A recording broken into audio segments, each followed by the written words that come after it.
Ayubowan. Welcome to Dhammahadaya, the English Dhamma discussion telecast on the Buddhist TV as well as Buddhist radio.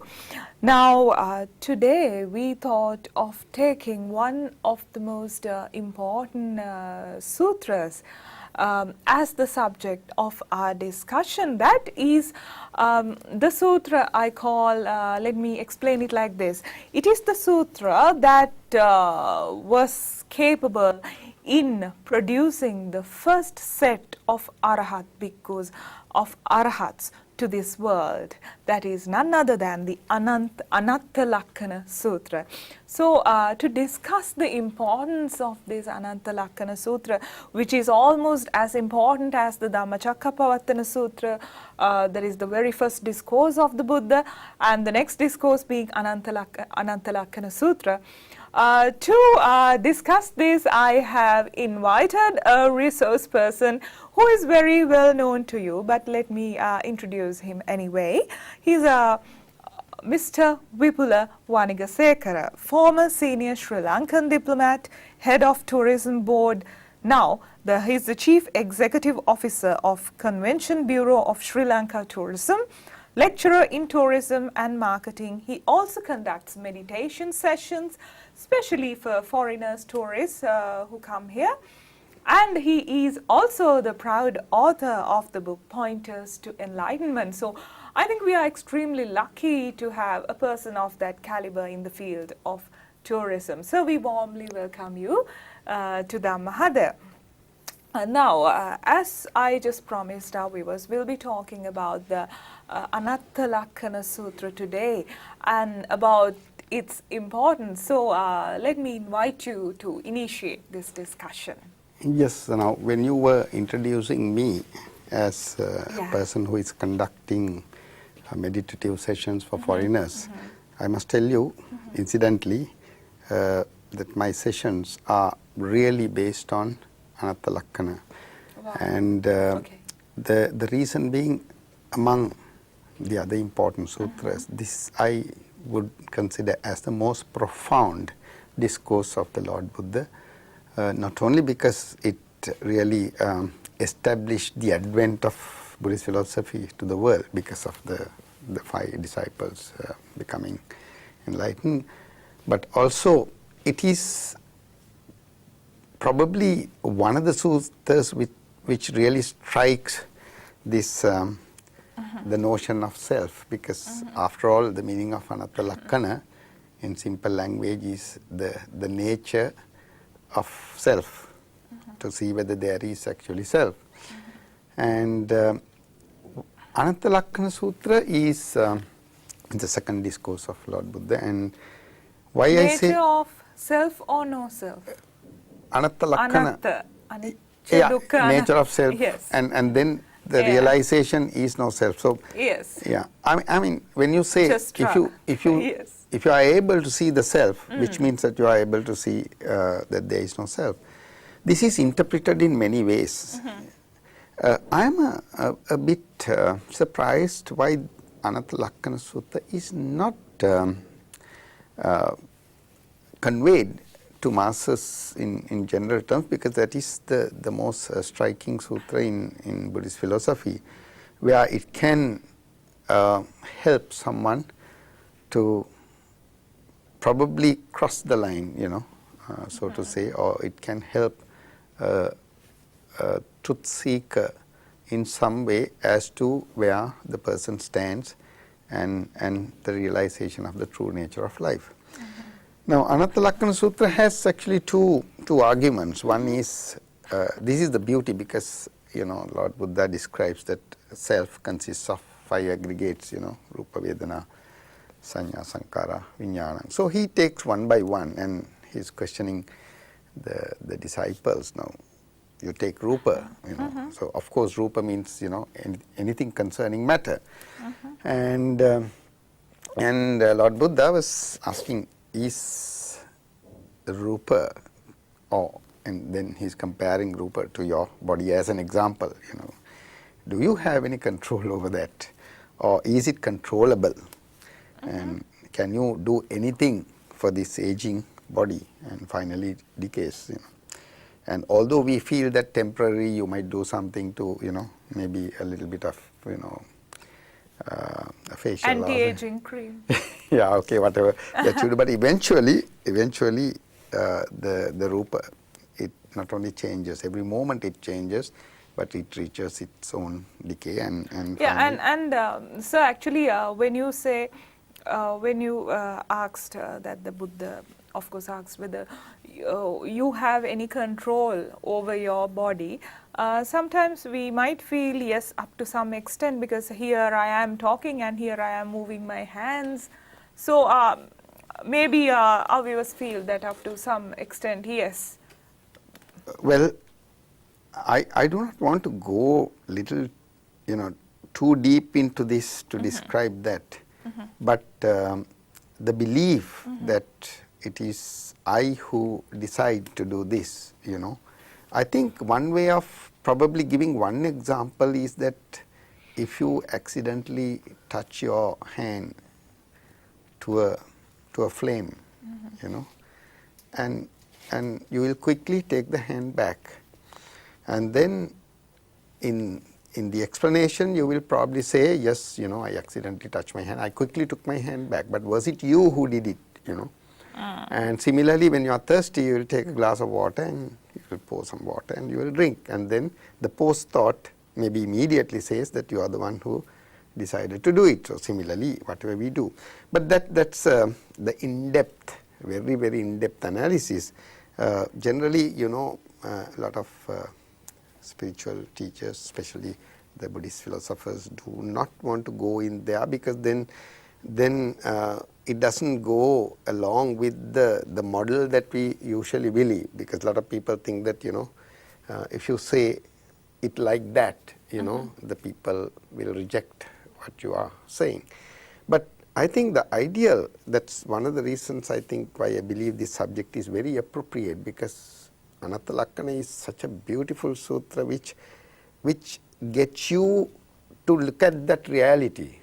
Although it does not emphasize too much, but it gives you some, ask yourself, do you have any control? And do you have any control of your own feelings? Vedana, like feelings come and go. And you don't invite them. You don't invite bad feelings and you don't invite good feelings, but the feelings are felt. But in general model, in the language, we say, I felt sad, I felt good, I felt. And the belief comes with the reinforcement of thoughts after thoughts after thoughts that there is a person who is creating and controlling this. Now here, Lord Buddha is challenging that very belief. Yeah.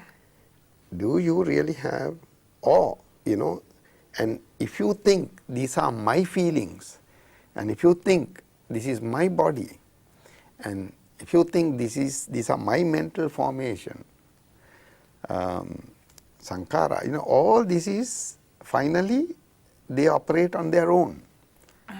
And the thought process that appear create this person. Of course, one might say, what about the individuality? Once again, the individuality is also accepted in the light of that. Now, for instance, can you? The question that you asked was, I am here and I am doing things. Yeah. But can you isolate yourself to an extent where, okay, I am here. Okay. I don't need the air. I don't need the room. I don't need the warmth or the temperature. I don't need water. I don't need food. I don't need anything. And can you possibly isolate yourself from all your experience and say, this is me? The only thing that creates you is the continuous, or what we call the mental noise, because it's such a complicated thing, because you are virtually in your lifetime you are driven by your inner voice and your thought process. And that is why I'm sure you would have seen people sometimes walking on the road talking to themselves, and we all are like that, although we are not talking. It's inside, it's always, this happened to me, I had to do this, so and so did this to me, so and it's a waste of a lifetime. That's what it is, because you are not in the moment, which is your only reality. So there you are. I think it's a totally waste of a lifetime if you think he did this to me, and if you have any grudges, because let's listen to Anatta Lacuna Sutra more, because as long as you believe that, as long as we believe rather that we have soul control or soul authority over our body, that's where the problem arises. Yes, continue. And if I try to visualize this man par excellence who said this, and if you look at this page, which I just took a print out, and first it explains the form, sensation, rupa, vedana, sanya, sanga, exactly what exactly it is. Now, for instance, form, matter, internal, external, anything. So sensation, it describes as a feeling, either pleasant or unpleasant or neutral. This entire thing is not even half a page. So, Lord Buddha, and known to be the most profound orator in the world, even from the analysis of his own discourses, and that's how he's identified. And I can imagine how he has put this across to the Paswaga Mahanun, because such a profound line to say, and the analytical way of presenting it, mental formations, and that means mental habits, thoughts, ideas, opinions, prejudices, compulsions, all that comes under mental formation. And Lord Buddha simply is asking, are you choosing them? Right? Can you possibly choose the pleasant feelings and detach from unpleasant feelings? But how does it happen? So getting, it resonates, when you enter into a discussion like this, it is not something that you can understand with knowledge, obviously, because it's not like, studying for an examination. This is because it's a very tricky thing, no self-theory and no self-philosophy to say that you are not a self. The self possibly cannot understand that, because self is already a belief with the appearance of the thoughts that there is a person who is in control. And here Lord Buddha himself says, where is the control? Show me. Look at your body, look at the form, where is the control? And then he goes on to say that it's rupa, vedana, sanya, sankara, vijnana. And vijnana is described as consciousness or awareness, and the state or quality of awareness, being aware of an external object or something within oneself. It describes beautifully. And then the first argument, Lord Buddha says, none of these aggregates can come under our control. Now, is it true or not? Now, this is why Buddhism is called philosophy, because if there's anything to be believed, then it can't be a philosophy, then it's a religion. You start with a belief, and unfortunately, of course, some of the Buddhists, are probably most of the Buddhists, you initially accept something as a belief, and that is the very hindrance that prevents you from opening up your ability to see the true nature of life. Because if you start with a belief, then it becomes a religion. So you call Buddhism a philosophy because there's no belief in that. It's just analysis and see whether you can see this yourself. So see whether you have all these aggregates, whether they come under your control. If anything to be regarded as ourself, we should be able to willfully control it. Now, for instance, if you say any of these 5 aggregates which make you a self, or which make you believe that you are a self, then Lord Buddha is asking, if you believe that, then you should be able to control it and manipulate it. But does it happen that way? And that goes really against the usual way of thinking, the usual model of life, and it can't be understood by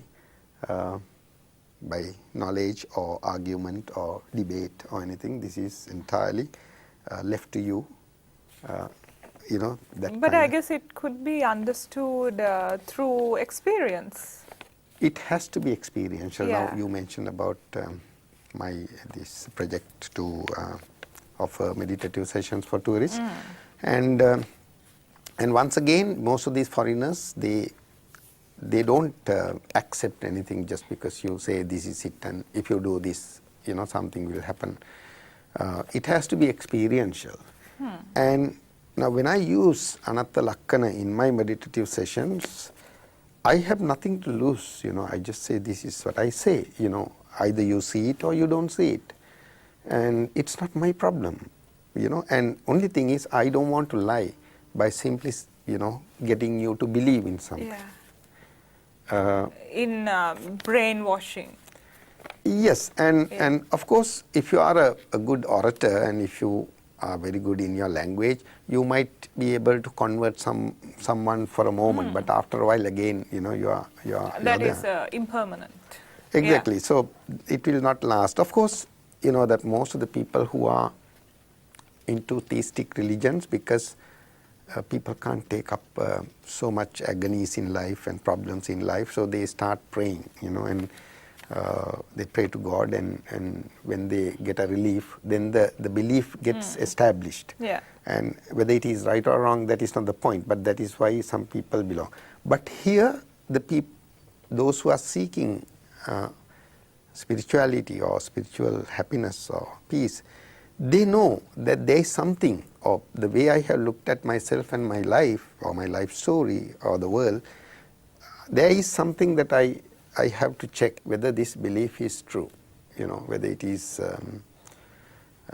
because, obviously if you go to indigenous aborigine living in a jungle, his world is different to the world that I believe in, He will beautifully look at the moon in the night and enjoy that every moment, whereas we don't even look at the moon, because for us it's a moon, I'm saying how people look at things differently. So most of the people, who are coming from the modern world, they know that there is something, and this kind of a profound sutta which Lord Buddha has described, and if this can be presented to them in a language they could grasp to some extent, I think that's the biggest gift Sri Lanka can offer, because it's already there. I'm just reading, this Anatta Lakkana, which is on the website. Now, any foreigner who reads this, he wants to know, there's something radical here, challenging your own belief. I need to know something about this. That's the way to go on this. Exactly.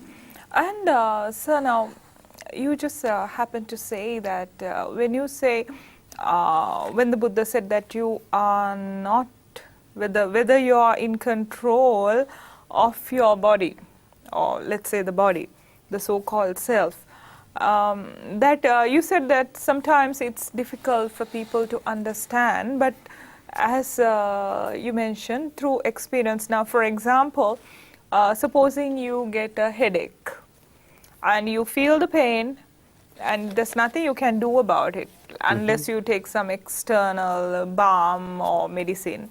But you can't willfully vanish your pain.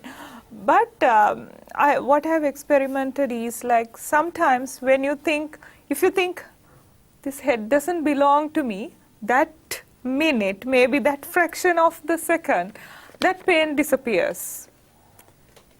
There are several ways of looking at it. If you focus your attention to the pain, where the sensation is, and what exactly is this, and what kind of sensation, and focus your attention to that particular place, well, there could be a point where you end up with the sensation and not the pain.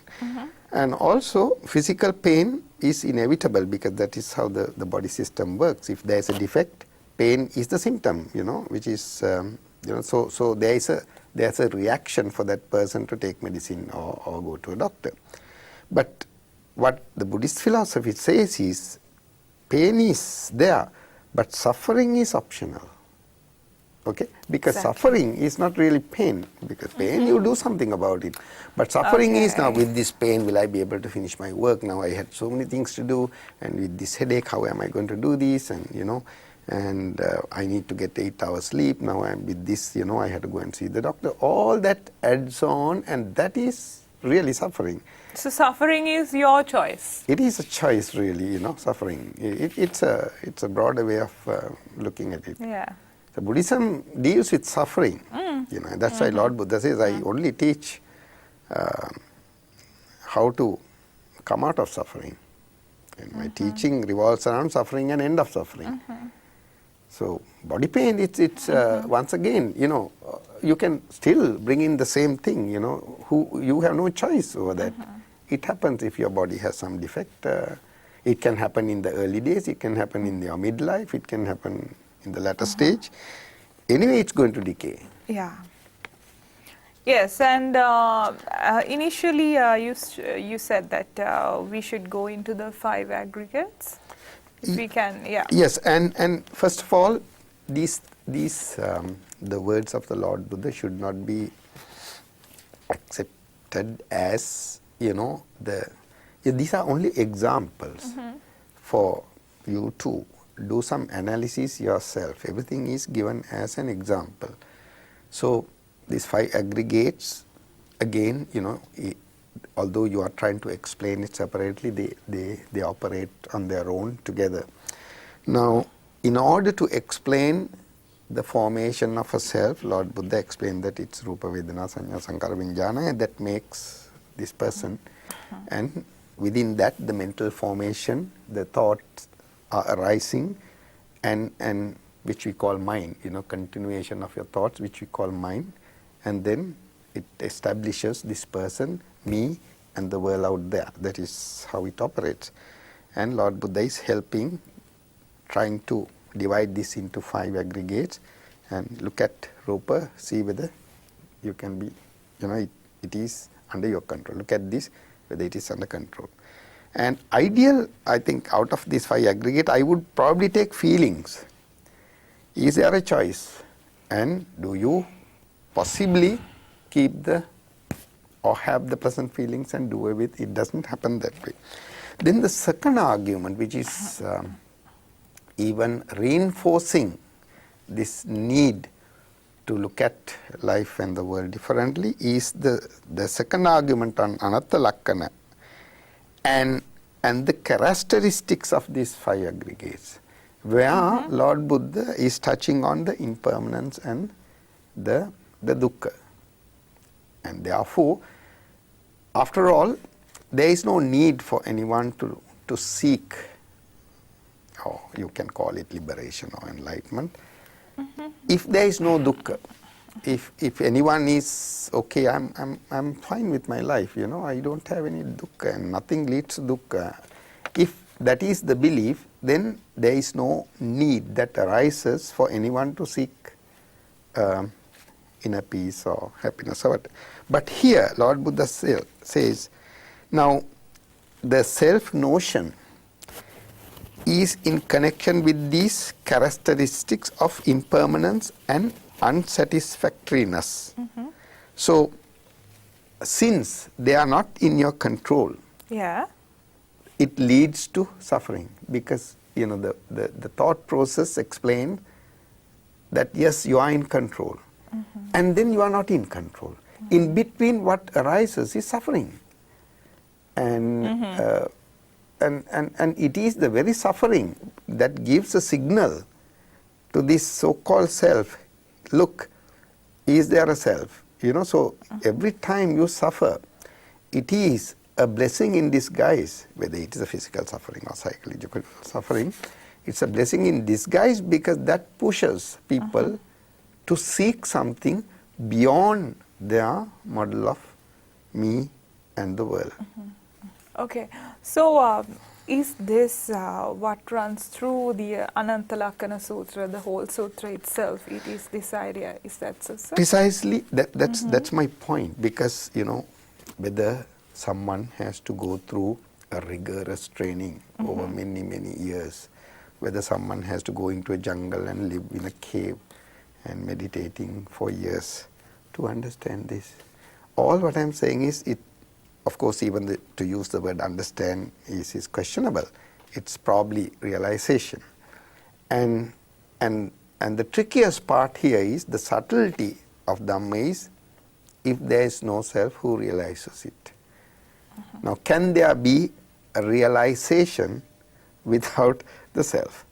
And realization by nobody. Now, this is where the language fails, because the language is created to describe the mind activities, to describe you, to describe the world. And it is the illusory world that is operating, and the language is very much there to communicate. I need the language to communicate with you. Yeah. But when it comes to this, the reality, the true nature of life, true nature of the world, where it says realization without a self, who realizes? Now, when it comes to that point, and that is probably the breaking point, that you are going after. Is there another explanation to this? And I suppose the biggest mistake that most of the I remember when I was launching my book, these pointers to Enlightenment, yeah. and there was someone who called me and said, now see, what is the qualification that you have to write on enlightenment? Are you enlightened, And so I didn't go to answer the question. For me to speak on enlightenment, are you enlightened? The question is, people who are seeking enlightenment, they establish a definition of an enlightenment. Yeah. And they believe that is my goal. There's something called enlightenment, and maybe some people believe that after that I won't have any problems, I don't have any mental suffering, I don't have, I will have a peaceful life afterwards, So there is a inevitable definition of enlightenment, and then you keep it as a goal, and I am here, there is a goal, now I have to tread the path. Now Lord Buddha in one of the discourses said, there is no path to happiness, the path itself is happiness. Now how would you possibly reconcile that kind of a version through language? Path is the happiness. So, and there is also, someone was explaining, this enlightenment. This is another way of looking at it, I'm not expecting anyone to accept what I am saying, is that, let's say you are already enlightened. You are an enlightened person, but every moment you are getting unenlightened because of this, the mind process, the thought process. So, how would you explain, that kind of a perspective where you are given the opportunity of radically challenging the conditioning of yourself? And it is this conditioning which prevents us from looking at yourself and your world from a different point of view. Yes. Now, supposing the person who asks that question, whether you are enlightened, to write such a book on enlightenment, I suppose he would have asked it because there are many people, I think maybe because of this language barrier, as you said, who describe enlightenment in different ways. And sometimes some of them are considered lunatics, and some of them are considered as very respectful, pious people. Maybe this is the reason. Yeah, because people in their own way of defining enlightenment think that it is a very exotic kind of an experience. Or you acquire some powers with which probably you can do a time travel, or they think that, once I'm enlightened, I have total peace with me. These are all notions, but we should not forget that invariably becomes a belief. The moment you get into this belief business, then you are creating an imagination. Anything that is imagining, it prevents you, because what is wrong with you now? You know, that's, I think that anyone who is stepping into these spiritual studies, meditation, or whatever you are looking for, you know, first question you need to ask yourself is, what do you want? What is wrong with you now? You know, that opens up initially. Or one could ask a question, which I do, you know, sometimes depending on my audience, you know, I just tell them, if you have just 5 minutes to live in this world, you have to go. 5 minutes, just 5 minutes to go. What do you want in life? And then that resonates in such a way, it hits very hard on people, you know.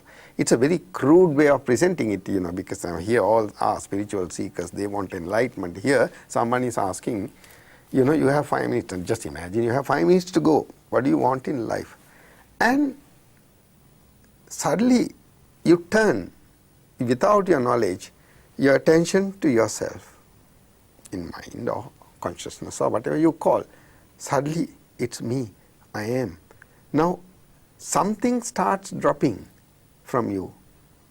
First, your ego that you have built. That could be any kind of a ego. You know, it could be financial ego, it could be a personal ego, it could be any kind of a professional ego. It drops immediately. 5 minutes. There's nothing in that. Then also, you know, whatever the attachments